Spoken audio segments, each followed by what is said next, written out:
Kersjes mag om die draai wees, maar in die Goli is dit alles behalwe vrede en stilte. Nora se romantiese planne bring verrassings. Jane worstel met spyt en die gevolge van haar keuses, terwyl Lara se jaloesie gevaarlike hoogtes bereik. Secret Santa sorg vir groot onthullings, en net wanneer dinge nie meer ingewikkeld kan raak nie, erken Steven dat hy in groot moeilikheid is. Ek's Jacques en jy kyk na TV-praatjies. Net sodat jy bewus is, hierdie episodes was oorspronklik uitgesaai tussen 16 en 22 Desember 2008, maar die heruitsending van hierdie episodes word dus weer gewys op Kyknet en Kie op Sondag 31 Mei 2026. Nou laat ons nie verder huiwer nie en laat ons sommer dadelik kyk wat wag in die plek van goud. Dinsdag 16 Desember. Nora sien uit na 'n baie spesiale afspraak, maar sal sy haarself toelaat om regtig te ontspan en die oomblik te geniet. Nena raak nostalgies en dink terug aan die verlede,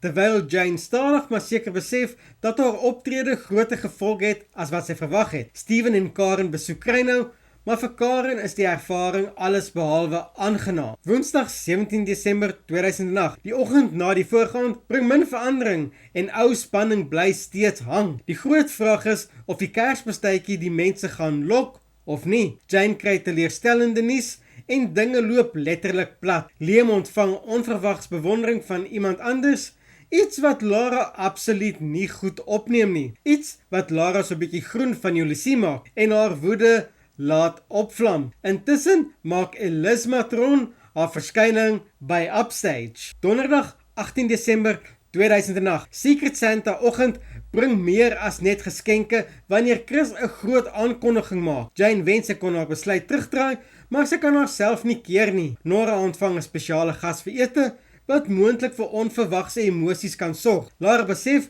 sy moet vinnig met 'n plan vorendag kom, terwyl Candy uiteindelik bieg. Vrydag 19 Desember 2008. Dis die Igoli Omnibus episode. As jy die afgelope 2 weke se episodes gemis het, kan jy vinnig ophal deur die Omnibus te kyk. Maandag 22 Desember 2008. Liam besluit dis tyd om dinge ernstig te maak, maar is almal gereed vir sy planne. Karen merk op dat spanning baie naby breekpunt is, terwyl Lona terugkeer en nuwe emosies wakker maak. Nena maak ongelukkig die verkeerde aannames, maar ontvang terselfdertyd 'n baie spesiale besoeker. Intussen erken Steven uiteindelik dat hy in ernstige moeilikheid is. Met Kersjes om die draai raak die drama in die Goli net warmer. Van romantiese verrassings tot jaloesie en geheime. Hierdie is beslis 'n week wat jy nie wil misloop nie. As jy nog die Goli video's wil kyk, klik gerus op die speellys wat nou op jou skerm verskyn. En onthou om altyd dramaties te bly en ek sien julle weer in die volgende video.